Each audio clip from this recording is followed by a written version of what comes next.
All right, all right, all right. Hey, good morning, everybody. Good morning. My name is Tyler DeMars. I'm with the North Dakota Small Business Development Centers, and I will be your MC this morning. It's great to see the room with this many people in it this morning. Ashley, you're drawing a nice crowd, so good work there. First off, how many have never been to 1 Million Cups before? How many first-timers this morning? We have a handful of them. Great to see you here. Great to see you here. Thank you for coming. I hope you got your mug out there, and I hope we'll see you back again. The coffee's good every week, and it's free every week, so please join us. Come back and join us again. But you might be asking, as a first-timer here, if you've never been to 1 Million Cups, what is 1 Million Cups? Why do we do this every Wednesday morning here at Dakota Stage? Well, 1 Million Cups is a networking and professional development program that we organize here every Wednesday morning. We take Thanksgiving through about the first of the year off, but every other week we're typically here. We're putting a different entrepreneur, small business owner, sometimes event organizers or nonprofit leaders, giving them the stage for a morning, letting them tell the story of what they're trying to accomplish, what is the vision for their business or organization or event, and critically, what are some of the challenges they're facing. So we want to know where their hurdles are at. After they present, we do a Q&A session with them, kind of acting as a community advisory board or a sounding board for them. Our goal is to try to connect them with insights, with resources, with other people in the community that want to help them, trying to give them a better chance at success. So the question we're asking every morning is, can we change the face of our startup community by connecting local entrepreneurs over 1 million cups of coffee? This is year 13 for us with 1 Million Cups in Bismarck, Mandan. We're one of the first chapters in the country, so we're not quite to 1 million cups of coffee, but we're making progress every year towards that. All right, next up, thank you to our sponsors. So all these organizations appreciate 1 Million Cups and the space it provides here in Bismarck, Mandan, and they support our program by writing some checks for us. Our Venti sponsors here. UMary is our only Grande sponsor, and then our tall sponsors as well. We have a number of in-kind sponsorships too. These organizations give their people's time or sometimes donate a piece of equipment to the cause here. One I want to shout out this morning is Bismarck Mandan Shaber EBDC. So last week, if you're here, one of our key organizing members, Adam Kempenik, who has been part of the team for pretty much our whole run, we lost him to Minneapolis, and Adam's a big loss for us. He's an awesome guy, very resourceful, very smart. He's responsible for all the tech and production we see here. He's on to things in Minneapolis to grow a business of his own. But Noah Vroman from the Bisman Chamber EDC, he comes here every morning. He's been trained by Adam, and he's taken over the tech lead. So just want to give a shout out to the chamber, and let's give Noah a round of applause for taking over the tech booth up there. It's an important part that we need every morning. So. All right, like I said, after Ashley presents, we'll do our Q&A session. So as Ashley's talking, make sure you're thinking about what are you more curious about? Where do you want her to dig in a little deeper? Do you have any insights for her, recommendations or connections for her? Be thinking about questions you want to ask or comments you want to make during the Q&A session. Joe will be our mic runner. Here's our mic mug. He'll make sure he gets that mic in your hand so you can ask your question. All right, before we get started, we'll do a few community announcements. Every week we're celebrating with National Day Calendar. Today, March 4th, is National Pound Cake Day. So National Pound Cake Day. I don't even know what the defining characteristic of a pound cake is, but it's a unique cake, is my understanding. One of our past presenters. That's what it is? Is that what it comes from? So it's very rich, I'm guessing. Yeah. Okay, pound of butter is the defining characteristic of a pound cake. One of our past presenters is doing something kind of fun on Wednesdays, partnering with us. So the Bismarck Break Room, who they presented last year at 1 Million Cups. So if you haven't heard of them, they're a rage room. You can get in there for 20 minutes with sledgehammers and hammers and golf clubs and just break stuff. Kind of got a therapeutic aspect to it. It's a unique experience. But every Wednesday, they're going to be going off the National Day calendar and finding something to smash. This week, it's a pound cake from Classic Rock Cafe, okay? By clicking this QR code, this will be live on their Facebook page, you can vote on what tool they use to smash this pound cake, okay? And at the end of the day, they're going to video this, of course, and post it to their social media, highlighting Classic Rock Cafe, which is a fantastic local business as well. And so, yeah, click this QR code or just follow Bismarck Break Room on Facebook. You can see this every Wednesday morning and vote on what tool they're going to use to be smashing things that day. So kind of a fun little promo they're doing. And Michael and Taylor are doing great work at the Bismarck Break Room. If you haven't checked that out yet, it's a pretty unique experience. It's kind of fun. You should try it at least once, okay? All right, more community announcements. This is from Friends of the Bismarck Public Library. So they do a spring and fall used book sale. I know if you've been here before, you've probably heard me talk about these. This is a unique opportunity where you can buy literature by the pound. So this Thursday, Friday, Saturday, it's a lot of books donated by the community, some inventory churn, there's DVDs, there's CDs, there's board games that you can buy, but it's by the pound. It supports the Friends of the Bismarck Public Library. They've done some really unique, neat things in our community, like our bookmobile was funded by them. The children's library in the Bismarck Public Library was funded largely by the Friends of the Library. So they do some really good work in an important third space in our community. This is a way to get some good literature by the pound and support an important organization here. So please check that out if you can. Know that by Saturday the 7th, things are pretty picked over. So if you're looking for the best deals and the best books, you might want to get there on Thursday tomorrow, okay?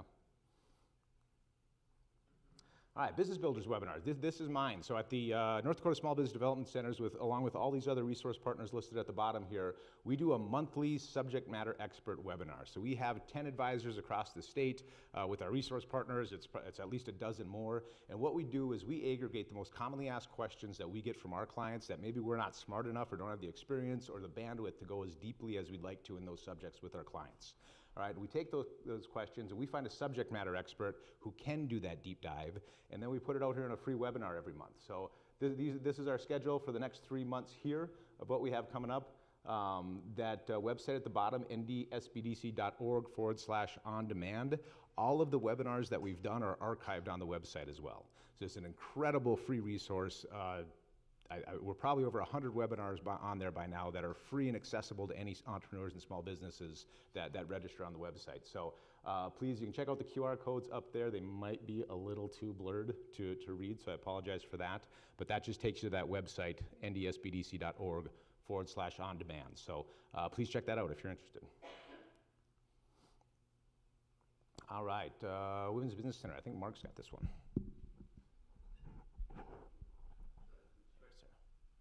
Good morning, Mark Wagner with the North Dakota Women's Business Center. We are currently partnering with the North Dakota State University System and NDSU specifically in their School of Business, and we are going to do a small business survey. So what we want to do is meet with people at different stages in their business life and see where they're at and get a good idea and a background and a resource of what is it you need to move forward. What resources would you like to have, partners that you'd like to go with, Small Business Development Center, the Women's Business Center, all of those types of questions we're going to ask with a variety of people. We want at least 60 people to be a part of the survey. It takes a couple hours of your time. You get a couple of coaching sessions along with it and all of that. But what we're really looking for is what is the next stage of tools and resources that we need to develop to help the entrepreneurial system grow and continue to thrive. So it's not just getting started, but now you're in business. Where do I go and get to the next phase? How do I get to the next phase? So that's what we want to hear from you. And as for a thank you, there will be a gift involved, which you follow through and take care of it. So we won't tell you what it is because it's a secret and you can find out when you do it. So if you're interested, we would love to have you be there and be a part of that. So thank you very much. Awesome. Thank you, Mark. All right, golden handcuffs. Markel, you got this one?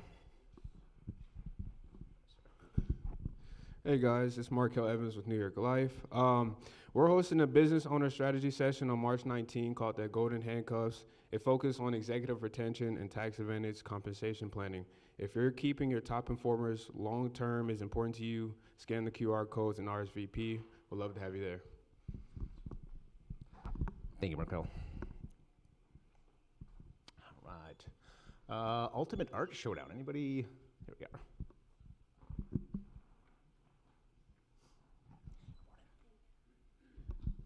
Good morning.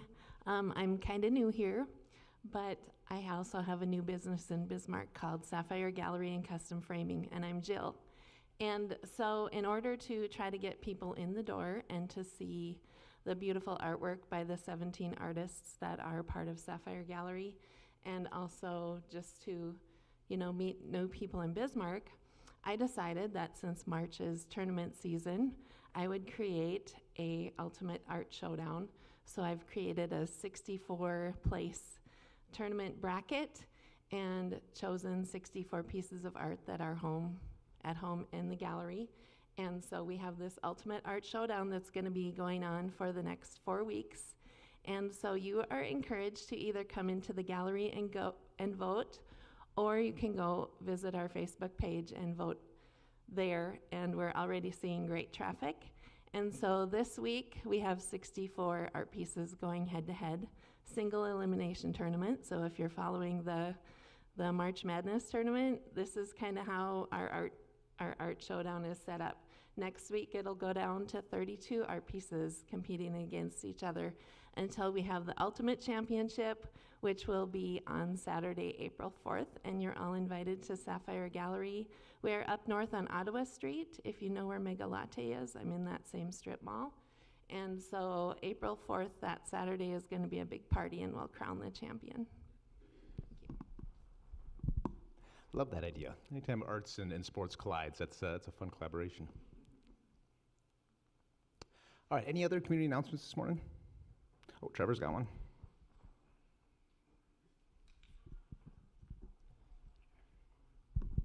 Little announcement, small ask as well. So at Patriot Nutrition, we're going to do a citywide Easter egg hunt on the Saturday right before Easter, so April 3rd. So what I'm looking for is some small businesses that would want to be interested in doing like some gift cards and stuff like that to put in the said Easter eggs. So once again, it's going to be a citywide Easter egg hunt on April 3rd. Okay, thank you, Trevor. All right, any more announcements this morning? Okay, if not, and if you ever do have an announcement, that email, which is kind of a mouthful, I came up with that address and I immediately regretted it, but whatmcbizman701@gmail.com is where to send those announcements. If you have a slide, please include that. If you can be here to make that announcement, great. If not, just give us some details in the email and we're happy to make that announcement on your behalf. All right, well, on to our main event this morning. So Ashley Wooledge with KnowMe Promo is here. Ashley's jumped on our organizing team here at 1 Million Cups and has been a valuable addition. Today she gets to talk about her business. So let's welcome Ashley to the stage.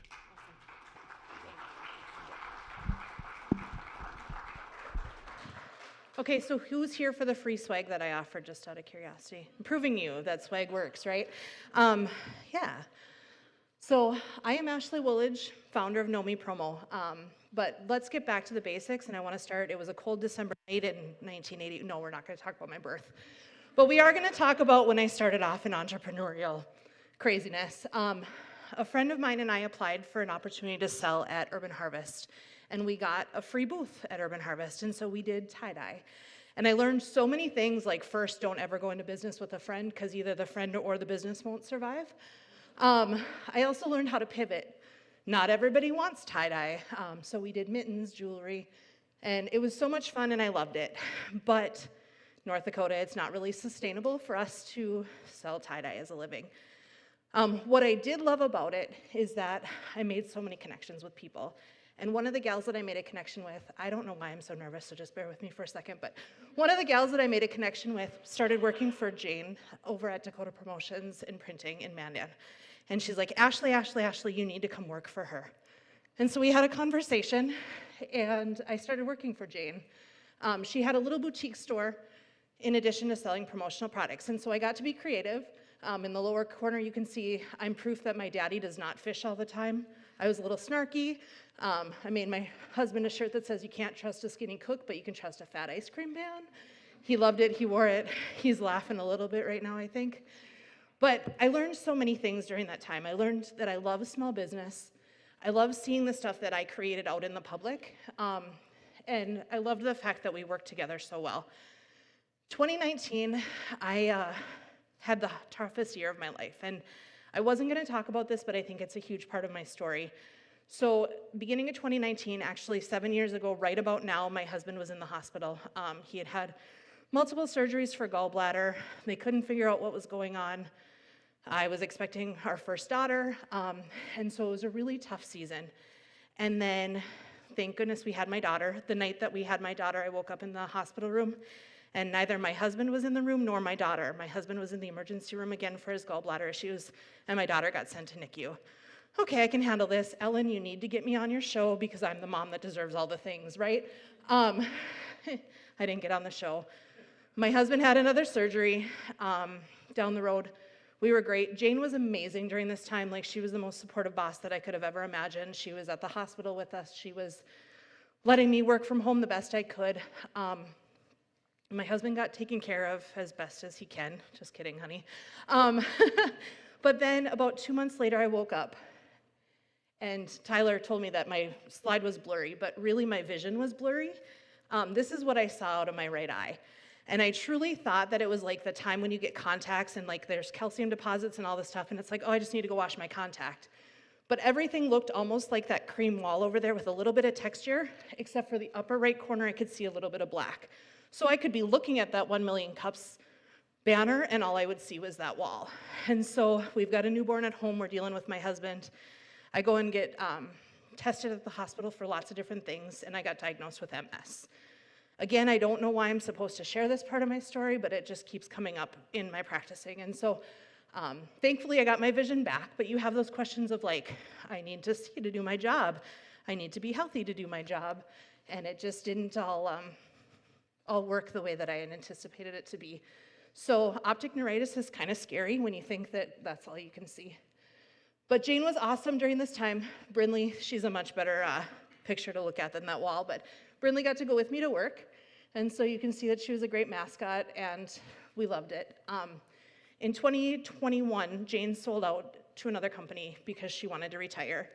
And with most mergers and acquisitions, there's always people that just don't fit. And I wasn't a good fit for that company, and that company wasn't a good fit for me. So even though I love the promo world, I just moved to another place.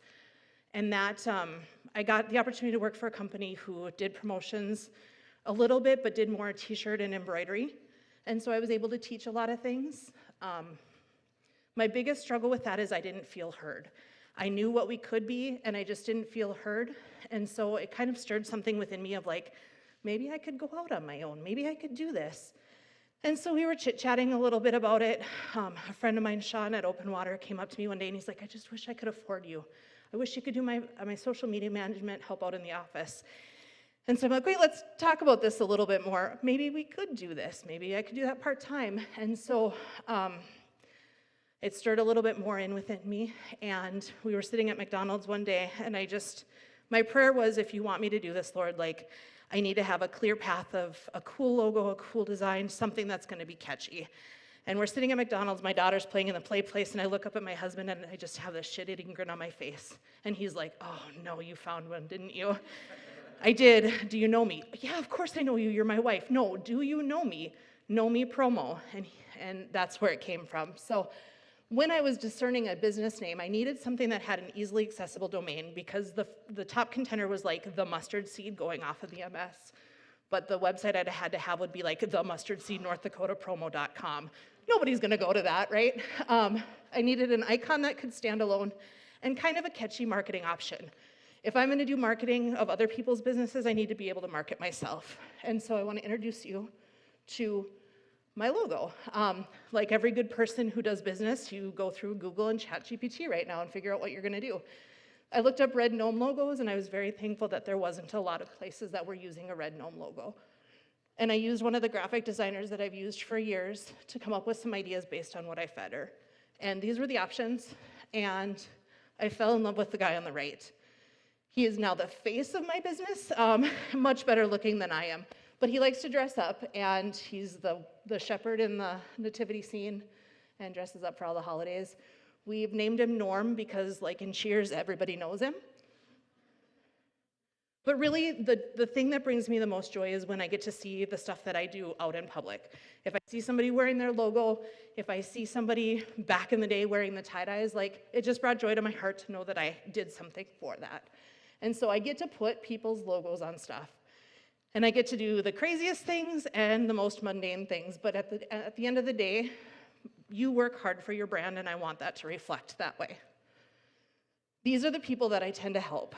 And yes, it's an AI-created image. It was meant to have 4 arms. If you've ever created an AI image and ended up with an extra arm, you're not alone. But the people that are looking for swag or need swag the most are the ones that are juggling all the things. They're the business owners that have to do all the other stuff. They're the marketing managers that have to do all the things, and they just don't have time to do the swag. And so that's where I come in as your promo bestie. I'll come in and help you have conversations about what's gonna work, what isn't gonna work. But I really just wanna be like an extension or like an unpaid intern of your business. Most people, when they order swag, go on to one of my online competitors and they'll type in pens. Great, there's 2,500 options of pens when you type in the word pen. How overwhelming is that when you have no idea, right? So if you come to somebody local who knows things, I have samples, this is just one of the companies that I have, but I'm gonna show you the things that you can discern through, like, do you want a cheap pen? Do you want a nice pen? Do you want something that's gonna stand out? And then we'll talk. I'll also do things with discovery calls of things like, can we go international? If you're looking for something cheaper, we can get Chinese, Vietnamese, things made from Bangladesh. It just takes a little bit longer. What's your timeline? Are you specific on your brand colors? I'll ask a lot of my clients for a calendar of their upcoming events so that I can reach out to them 6 weeks ahead of time and say, hey, 4th of July happens on the 4th of July every year. Let's not wait until a week before and go, oh no, I need t-shirts for the parade. There's certain people that are in my calendar to reach out during that time, always. I'll also ask who their target market is and what has and hasn't worked. If you're somebody who does trade shows all the time and you always have koozies on the table, let's shake it up a little bit and do something fun. So, talking about shaking it up, I did an event, this was at the North Dakota Epic Conference, I believe, and I knew that I wasn't there to talk to the people walking through and attending the event, I was there to talk to the other vendors. So my friend Phil from High Five Media dressed up, I love that picture, as a gnome knight, and he would gallop over, there's videos on my social media if you want to watch it, but he would gallop over to another vendor and say, you are challenged to a duel. Come over to this booth and play rock, paper, scissors. So it brought people over to my booth instead of just handing swag or just having somebody come trick or treat and grab swag off of my booth, and they'd have a conversation with me. And when we would start the game of rock, paper, scissors, I'd say, hey, Joe, did you know that it's just as hard to lose at rock, paper, scissors as it is to win? Okay, take a minute to think about that, right? So then it's gonna mess with them. We're gonna play a game of rock, paper, scissors, and if they lost, they won, and if they won, they lost. I can guarantee you that every person that played rock, paper, scissors against me that week still is going to remember that every time they play. They're gonna remember KnowMe, and then every time they reach for the notepad that they won, or the scissors that they won, they're also gonna think of that moment. And so I knew that activation is the way to get people over to the booth. Especially if you've been to any of the trade shows, people will just walk by and dump all the stuff off of a table into their bags sometimes. In addition to promotional products, I do screen printing and embroidery.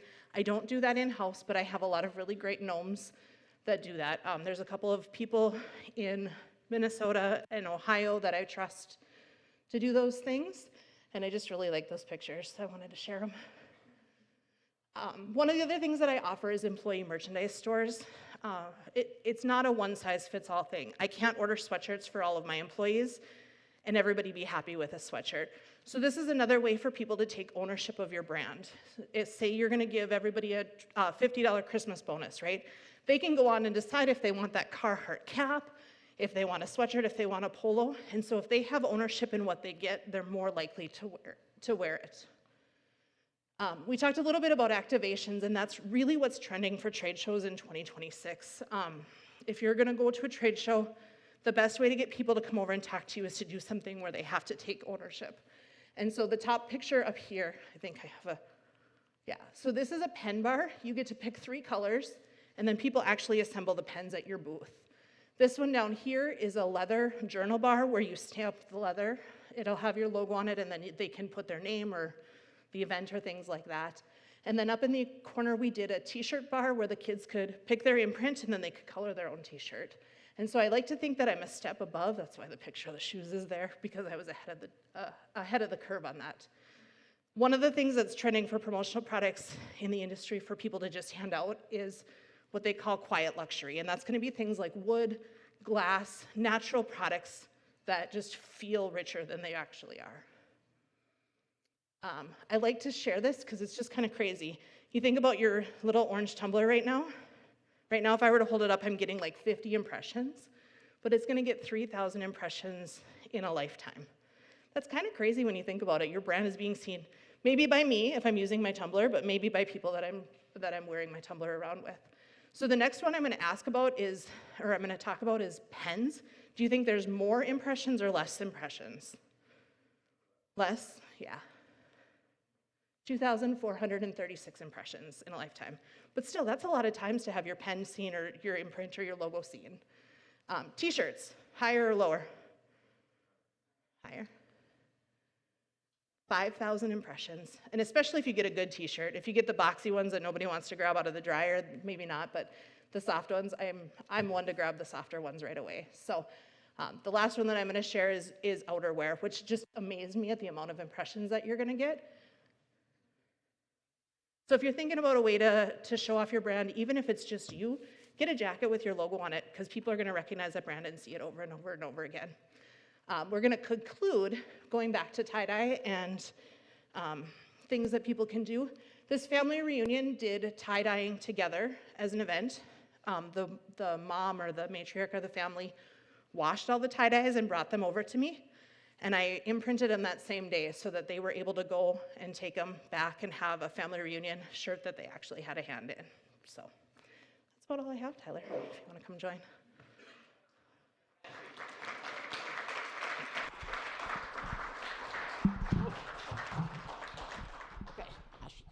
Yeah. All right, Ashley and I are going to have a seat. Joe is on the mic mug. Thank you, Joe, for running the mic today. If you have a question, please raise your hand, and Joe will get that mic to you. I'll start us off. And you said that you've done some crazy things and lots of mundane things. Let's talk about some of the crazy things you've done. What's the weirdest thing you've been asked to do with a promotional item? As much as I'd love to do 1 million cup Speedos, I'd never want to do Speedos again. There was a bar that had a competition and they did Speedos, so that was a little bit different.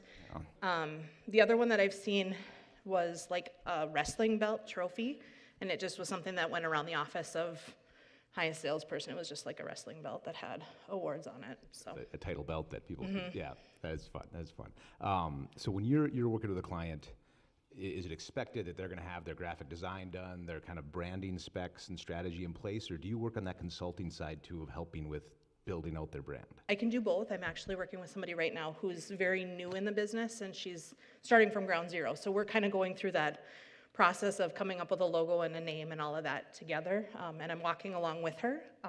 But most of them, most of them have a branding package already done, and I'm more than willing to help with that too. One of the common questions we get, especially for startups at the SBDC, is just knowing how to put together a marketing budget, either in startup mode, which is different than kind of maintenance mode, but how, is that a conversation you frequently have with clients, is where should their merch or swag strategy fit within their marketing budget? I personally want them to spend a lot of money on swag, but it's not always conducive, right? You can go and have 85,000 things, but if you're not getting out there in other ways. So it's a piece, it's not the whole marketing budget. I always tell people to start off with 2 types of pens. Have a nice pen for when you do a transaction with somebody, but then also have pens that are 30, 40 cents a piece and hand them out like candy. You go to a restaurant, those servers are gonna hand those pens and they're gonna turn, even if it's not something that they're gonna be your future clients, you're still gonna get that brand recognition, right? So I tell people to start small and to make sure that they brand themselves when they're out and talking about their businesses. Yeah, that's the pen strategy is good because like if I get a pen from a business and it doesn't write well, I will judge that business based on the pen. So you want some good pens to be able to give out, but the ones you throw out like candy, you just want some heavy rotation happening too. Yep. So Yep. absolutely. Question over here. Your presentation was lovely. My question was, knowing that you were newer in the space and branching off on your own, do you like being a one-woman shop? Like, in that flexibility, do you want to expand? I'd love to know kind of your growth plan.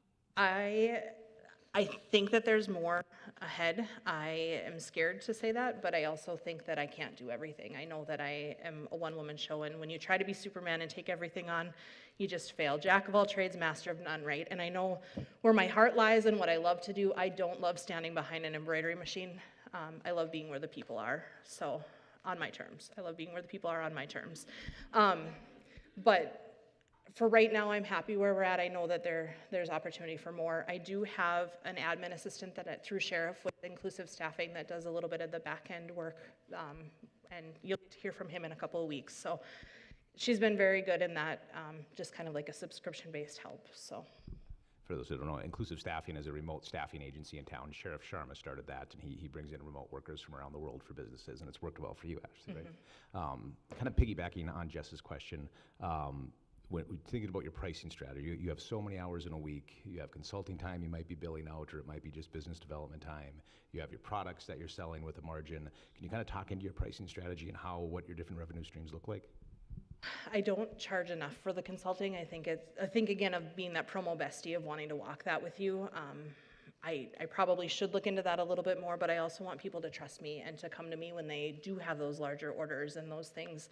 At the end of the day, my time isn't free, but sometimes I need to give that to earn the trust of my customers too. Yeah, so when you're kind of looking at a client and you know they're going to be, have a 5-year runway where you're going to be working with them, you can invest more time in them up front, but you kind of have to always be doing that assessment, I'm sure. Well, and it's a hard discernment of, are they going to be a great customer, or are they going to be a PETA? And PETA is my joke for pain in the, So if they're going to be that, we've joked that there should be a line item for PETAs just because they do take a lot of time and they do suck a lot of time. And in the past with some of my previous employers, I've had to tell customers, I'm sorry, I can't work with you anymore. Here's some other options for you, just because we didn't meld well together, or because I couldn't do what they needed me to do.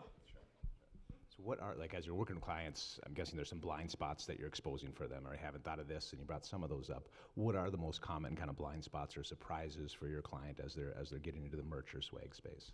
I think the biggest one is they just think that if doing koozies or pens that's going to be enough, and it's not. It has to be part of a whole marketing package, and I mean, they all have their time and place, but maybe something would work better than another thing. And so having those conversations and giving them ideas, a lot of times people are like, I would have never thought of that, So thinking outside of the koozies, pens, mugs, tumblers, and Yep. making sure there's alignment between kind of their merchandising strategy and their brand. Yeah, okay. Question over here. How many shows do you plan on doing this year? And I always called it a 10-second sale, those steps in front of your 10-foot booth. How do you get their attention to engage with your booth? I am doing probably one show this year. I did a lot of them and put a lot of time and energy and money into them last year and just didn't get the return. For me, it wasn't good. I will probably attend, but I really think that having those activations is the way to get people over. Having a Plinko board, having a game, having somebody dressed up as your mascot, people are gonna have a conversation with you more likely than just coming and grabbing the candy. I know you do a ton of shows, right, Bill? So you've seen it all, and you've seen all the different ways to steal the swag. A lot of times, which is probably not great for my pocketbook, but I tell people to not have the swag laying out on the table either. Have it so people can see it, but then they have to interact with you before they can get it. It's just very easy to walk by and grab 6, 7. The most I've seen is somebody grab 22 chip clips off of a table. And so, what are you gonna do with 22 chip clips? And if you have that many bags of chips, I wanna come over to your Super Bowl party. So, there are people that are shameless and ruthless, and then there are people that are just too intimidated to even ask for things, but you can tell if they're looking at something and being like, oh, that's really neat. Okay, let's have a conversation and then give it to them, because then they're gonna prize that a little bit more. think if I heard it right, you called your paper, rock, scissors conversation, that was activating a client. Is that, yeah, so trying to give them something where they're engaging beyond small talk and that. Although a lot of paper, rock, scissors in my 40s, I think I'd have tinnitus after a couple days at a show like that in my elbow. But so yeah, I guess you've been at this a little over a year now, correct? In the industry for over 10, at my own as a little over a on year. your own as Yep. a year. So what have been your biggest lessons learned in this first year? If you go back to Ashley 18 months ago, what would you tell Ashley? Hey, this is what you know for that what you need to know for this next year and a half. Oh gosh, I don't know. Don't do it. No, I'm just kidding. I think preparing and setting up systems and organization ahead of time instead of like winging it and then trying to go back and change the things that I thought were great. I am not a good technology person, but there are so many ways to integrate technology into order processing and checking up on things. And so now I'm going back and learning how to automate some of those things when I should have probably invested the time earlier on to do that. Automate what you can, delegate what you can. It's what we talk to our clients a lot too, is as an entrepreneur, small business owner, know what your highest value activities are. Because I think we have a tendency to want to work on our weaknesses and want to get better at things that we don't understand well enough. And you have to have the basic framework, but build an ecosystem around you, build a network where you can delegate what you need to and spend as much time as possible as in what you're best at. So with that in mind, what have you delegated this year? Do you delegate out your bookkeeping, any business development? What has happened there? So with adding Autumn, the part-time admin, she is able to do some of the order tracking for me. She'll help process those orders so I can say, here, help me with this, so that I can be out and doing the sales things. I still have a hand in that because we're not fully there, but once she's aware of all those things, I think that will help a little bit more too. But delegating the things that maybe aren't, like you said, revenue generating, me being in front of people, me having conversations with people, me having those calls and those conversations are what are going to bring me the most revenue. And so when we can discover things, that's where we go. And so. So kind of look backwards a little bit there. Let's look forward a little bit. 3 years from now, KnowMe Promo looks exactly like you want it to look like. What does that look like? How big is your market footprint? How many team members do you have? That's so scary. And I participated in ILT Academy out of Minnesota, and that was one of the things that they encouraged us to do was like find our big, hairy, audacious goal. Well, there's really not a contract printing facility in North Dakota or South Dakota. And so there's a space for that, or there's space for more. And people, I think the statistics are 60% of people that order swag are ordering it off of like 4imprint or things like that. And so if I can just become a promo bestie for some of those people, I'm going to need more help at some point, so. Knowing where you're positioned in the marketplace too, like there's going to be some folks that do that and they're never going to want a personal touch or somebody that they can talk to in the community, and that they're just not for you.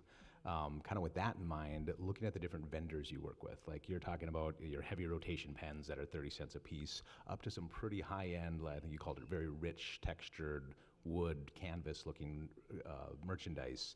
Do you see yourself going more one way or the other, or do you want to maintain that kind of broad spectrum of?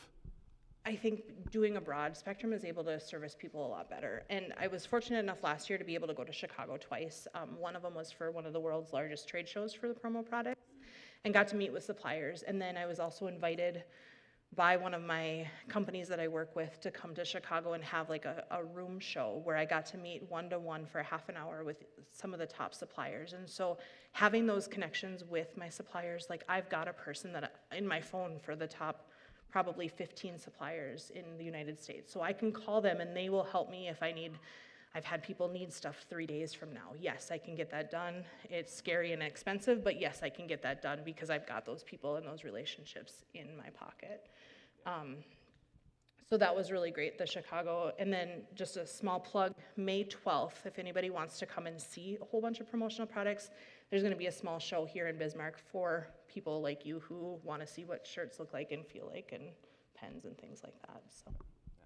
When you when you look at marketing KnowMe Promo, like you're in the marketing space and you're helping people with that. Sometimes it's hard to be able to market for your own business when you're in that space. What lessons learned have there been in marketing KnowMe Promo and doing business development and getting the word out there and bringing on customers? I'm awful at that because I want other people to do that. Like, you'll see my Facebook page will be great for 2 days, and then I'll fall off the face of the earth for 6 weeks because I'm too busy doing the other things. And that's part of what the selling point with Sheriff was they can help kind of come up with some of those ideas, hop in and do those things, and help with the ideation and stuff like that. So I think everybody can attest to it's really easy to go and like other people's stuff, but it's hard to come up with that content for yourself too. I learned that doing trade shows probably isn't the best for me. They're super expensive, and in the right space and the right time, they're great. But if I'm gonna go and spend $900 for a booth, plus all the stuff that I need, plus the time that I'm there, maybe I'm better walking those trade show floors instead of being at those spaces. Yeah, well, it's when you're in the business and you're wearing all the hats and you have all these different moving pieces, it's hard to find the mental bandwidth just to really think into your marketing strategy or social media strategy. So whether it's a remote staffer like you have, or just a friend who's willing to have a cup of coffee with you, just somebody to bounce ideas off of can often pull you out of the trees and let you take a look at the forest a little bit. And I'm super thankful for the network that I do have. I'm surrounded by so many strong people with the Women's Business Center, with networking groups that I've been part of. I feel like I've got people in my place, and my mom and my husband hear a lot of questions and comments and sounding boards too, but I'm just so thankful that people are willing to have those conversations very freely instead of charging those consulting fees. So. Yeah, well, and lean on your friends. It's good. Well, even if you have swag, a big thing is you want it to be out in the community. So you want people that show up in different places to have your swag too. It's almost part of your strategy and how you distribute it.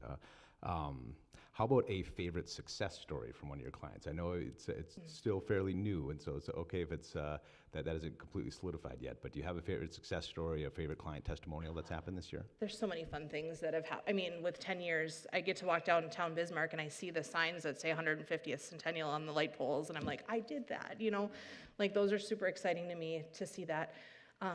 I've seen small construction people, the Metro or the Met in New Salem, New Salem, I think. They started off super small and came with one business, and then they started another business, and this was all back in the days of Dakota Promotions. But seeing them grow and seeing them find their voice and seeing them proud to wear their logos, those are just the ones that bring the most excitement to me. Kind of seeing people build confidence in their brand and great. Question over here. Despite us having a plethora of resources through the internet and different options in that, every now and then there's a very unique thing that comes up because the popular things get attention and then the unique doesn't. What skills and resources do you bring to the table to where you might be able to fill those one-of-a-kind type options that you might not find in the general footprint? Sure. So I have a couple of really great international suppliers that have factories to do the things. We just have to order enough to make it worth their time. Got requests for bog bags, which are like crock bags, if you're not familiar. And they're not really in the promo space, but I was able to order them they came from Bangladesh. They were manufactured in the factory. They were the right Pantone, which is the exact color of pink that they needed. And so being able to have those, as well as suppliers that maybe can catch those things, reaching out and talking to them is the best way that I can do it. I've seen some things work really great, and I've seen some where I just have to back off and go, oh no, I can't do that, and I'm sorry. I hope that answers your question, Mike. Yeah, well, I'm wondering, like, when you're, like, there's kind of a template you can apply to your swag, right? The regular koozies, pens, tumblers. Are you often pushing your clients to think more creatively, or are you kind of assessing where they're at, if they just want that one-size-fits-all kind of merchandising strategy, or how does that conversation usually go of assessing how kind of merch adventurous this client wants to be? Well, ultimately, you've got to talk to them about who their client is, because if they've got a kitchen, everybody's got a kitchen, right? Like, you're going to see that logo consistently. There's nothing like a good pizza cutter. There's nothing like a good rubber scraper in your kitchen. Those chip clips, like, there's things that are beyond the normal that will get seen. And that's ultimately, you're spending money on a product to be seen and have those 3,000, 5,000 imprints happen over and over and over again. One of the biggest surprises, I just have to laugh, because Jane came back from a trade show, like the Chicago one, and she had this really great thing to stick on the back of a phone, and it pops out, and you can put your fingers in it, and it'll hold your phone. I'm like, that is the stupidest thing I'm ever gonna ever experience, and now I have a pop socket on the back of my phone. So things evolve and trade and change, and I was like not buying into that at all, and I've sold more pop sockets than I'd care to admit after eating those words, so. Yeah, that's relatable. At the SBDC, it's not our job to tell somebody whether their business idea is good or bad. It's help them make informed decisions, and that's happened to me before too. Like, this isn't going to work, and then they're very successful at it, and I'm proving that I'm an idiot again. But and I think there's a fine line too of like me telling you that that idea is stupid, or like I don't come out and say that, but I try to turn the head to other ways or give other options. But at the end of the day, I still want you to be happy with what you're putting your brand on. So if you want to do koozies, and again, I'm not against koozies, it's just the most popular item. If you want to do koozies, great, but here's some other options in that price range. Back to the budget question, I'm just curious, this might be tough to answer. So typically when we're looking at a maintenance budget for marketing, it's 2 to 4% of revenue. It can vary somewhat based on industry, but that's a general benchmark we're looking at. Do you get that deep with your clients and asking, hey, where's your revenue at? You know, your merch, here's a benchmark you look at for merch? Or No, that's not, I've referred a lot of people to Mark over at the Women's Business Center to like have those conversations. That's just not my strong suit. I would love you to spend, 20, 30, 500% of your revenue to buy merch, but that's. Well, and we do, like, for marketing agencies, I think that's a critical skill too, like knowing where people are at, because we do see marketing agencies just say, hey, here's what you need for marketing, and it's way out of a client's budget, and they're just not aware of that, and then they're committed into this contract. Not saying you're doing that, but that is a critical thing we're seeing, so it's good to have somebody like Mark or somebody that they can lean on to help them with their forecasting and budgeting a little bit there. Is there a difference in your margins on, and if this is getting too far behind the curtain, that's okay, you can say, I'm just curious, like on your higher end product, are your margins better? Is it your lower end project, or lower end, or more rotational product? Are your margins worse on that? Or? So name brand is not good margins. Like North Dakota, we love Carhartt, right? Like Carhartt beanies, Carhartt sweatshirts, that's the tradesman stuff. And margins just aren't there because we don't get the discount off of Carhartt like I do off of other brands. So I would say that's probably the lowest margin option, but there's an industry standard of what margins look like for promo, and I try to stay there. I'm part of a couple of buying groups, so I get discounts and I offer those and share those forward instead of trying to up my margin a little bit, just because I want people to know that I'm being honest behind the curtain too of, if I'm getting an extra 5% off, I'm going to share that with you if I can. So I have some clients that love sales and discontinued items and all of that jazz. And so when I see a great one, I'll pass that on to them. And then I have some clients that are like, I don't care. I want name brand all day, every day. I want Yetis, I want Carhartts. And that's, each business has their time and place. The swag is kind of a saturated space. We have all the online competitors that people can access for very easily. You have a lot of local competitors too. You've worked for some of the local competition. What have been lessons learned? You've like a competitor that you really respect, and they did something neat that you either adopted or just said, hey, I really like what they did. You don't have to say exactly who they are, but I'm curious if there's any insights from that space. I think all of them locally have their own niche. Like there's some that just do screen printing and that's all they're known for. Or some just do softball jerseys and they do that great, and that's great. I've struggled with, do I stick on one vertical and do just promo? Do I stick on one vertical and just do apparel? And I dabble in a little bit of everything, but I think that promo is where my headspace is, and I don't know if any of my competitors necessarily dabble in or focus mainly on promo. I don't know, that's where I've invested my time in learning different things and making those connections with suppliers, so. Again, knowing what you're good at and spending as much time there as possible. Well, and I would love to, I'll hand off business card orders to UPS Store or to Flash or things. I can do them, but there's other people locally. If we can support each other, why not do that? So. All right, well, we are almost up to the end of our hour here. So, Ashley, thank you for the time this morning. Thank you for the work you've helping us at 1 Million Cups, and it's nice to have somebody with marketing expertise, because it has proven we get the room full like this every week, which is great. But we have one last question for you, and Joe, if you could do the honors. Good morning. Thank you for the great presentation. I used my KnowMe Promo kitchen scissors this morning to cut up the kids' fruit for breakfast. So as you know, every week we ask the same question: how can we, as the 1 Million Cups community, help support you? I think support other small businesses. Take a few minutes if you have a really great experience with somebody, give them 7 words on their Facebook wall of, hey, I loved this, or give a thank you. If we can support each other, and I go back to Kyle with Chick-fil-A, saying support each other, raise the level of excellence. But if we can support each other in the small businesses, it's just going to make us all be better as a 1 Million Cups community. So with one final word too, I do have some swag because I couldn't not bring some swag. So when you're done, if you want to come up and grab a piece, whatever is going to make joy for you. So Awesome. Thank you, Ashley. Let's hear it for Ashley thank one you. more time.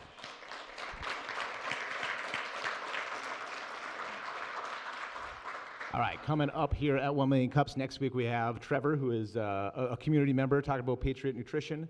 After that, we have Sheriff was brought up a number of times this morning, inclusive staffing. He presented in 2024, and he's back in 2 weeks to give an update on what he has going on there.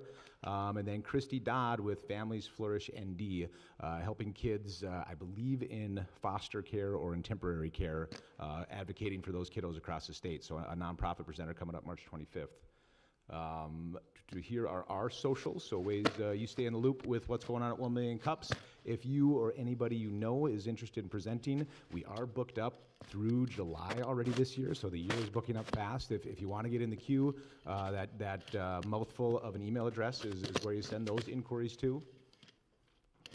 And I think that's all we have for you this week. So thank you so much for everybody for coming. It's great to see the room this full. Ashley, good job drawing good numbers this morning. And let's make it a great rest of the week. Thanks all.